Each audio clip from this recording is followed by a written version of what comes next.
भातार होय परे डर रे चालाबे झरने डर रे भातार होय परे डर रे चालाबे झरने डर रे बुझे ना दर्द ऐसन बा मरद ऊपर नीचे करे से डर रे भातार होय परे डर रे चालाबे झरने डर रे भातार होय परे डर रे चालाबे झरने डर रे भातार होय परे डर रे चालाबे झरने डर रे परे डर रे भातार चालाबे झरने डर रे रात भर न सूते बार बार उठे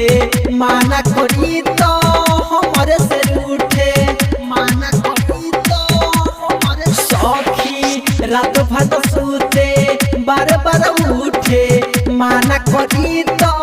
हमारे से उठे नीक न लागेला ओह कर आदत खोदे खाद के ओह सूते भातार होय भातार होय भातार होय परे डर रे चालाबे झरने डर रे भातार होय परे डर रे चालाबे झरने डर रे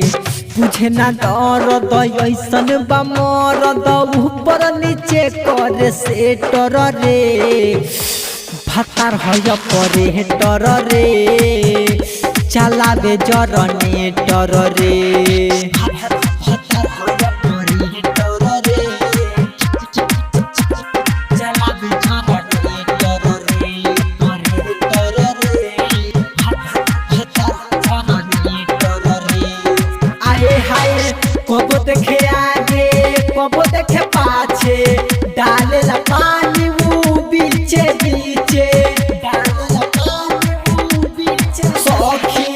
कब देखे आगे कब देखे पाछे डालेला पानी वो बीचे बीचे दीपू कपिल दुख केतना बताई मन कर सरगम सुनील संग जाई भातार होय भातार होय भातार होय परे डर रे चालाबे झरने डर रे भातार होय परे डर रे चालाबे झरने डर रे बुझे ना दर्द ऐसन बा मरद ऊपर नीचे कर से डर रे भातार होय परे डर रे